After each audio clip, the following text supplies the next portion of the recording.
বাংলাদেশ কি এবার নিজস্ব আক্রমণাত্মক ড্রোন তৈরি করল? নজরদারি, আক্রমণ, এমনকি কামিকাজে মিশনেও ব্যবহারযোগ্য নতুন QXL ড্রোন সামনে আনল বাংলাদেশ বিমান বাহিনী।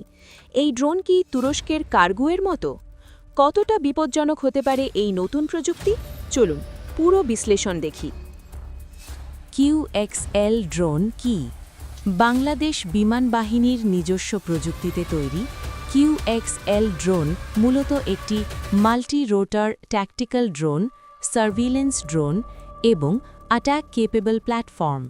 এই ড্রোনগুলো ব্যাটলফিল্ড ইন্টেলিজেন্স সংগ্রহ এবং ছোট আকারের প্রেসিশন স্ট্রাইক করতে সক্ষম। সম্ভাব্য ব্যবহার: এই QXL ড্রোন ব্যবহার করা যেতে পারে সীমান্ত নজরদারি, শত্রু অবস্থান শনাক্তকরণ, urban combat support, counter insurgency mission, special forces support. মানে এটি শুধুই নজরদারি ড্রোন নয়, একটি ট্যাকটিক্যাল ব্যাটলফিল্ড ড্রোন।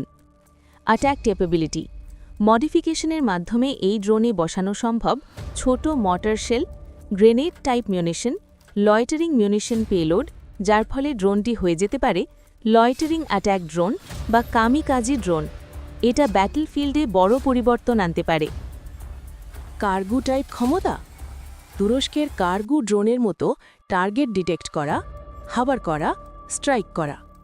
এই ধরনের ক্যাপাবিলিটি ভবিষ্যতে QXL ড্রোনেও যোগ হতে পারে, বিশেষ করে সোয়ার্ম ড্রোন হিসেবে ব্যবহার করলে একাধিক ড্রোন একসাথে আক্রমণ করতে পারবে। সম্ভাব্য স্পেসিফিকেশন: প্রকাশ্য তথ্য অনুযায়ী অনুমান রেঞ্জ 5 থেকে 10 কিলোমিটার, ফ্লাইট টাইম 30 থেকে 45 মিনিট, পেলোড 1 থেকে 3 KG, control remote plus GPS, launch portable. এই কারণে এটি ফ্রন্টলাইন ইউনিটের জন্য উপযোগী। কেন গুরুত্বপূর্ণ? কারণ আধুনিক যুদ্ধ এখন ড্রোন সেন্ট্রিক। এই ড্রোন দিয়ে সম্ভব low cost strike, real time surveillance, artillery correction, soldier safety, মানে কম খরচে বড় ক্যাপাবিলিটি। ভবিষ্যতে কি আসতে পারে? বাংলাদেশ ভবিষ্যতে যোগ করতে পারে AI targeting, swarm drone, longer range version, anti tank payload, night strike capability. এগুলো যোগ হলে QXL ড্রোন আরও শক্তিশালী হবে।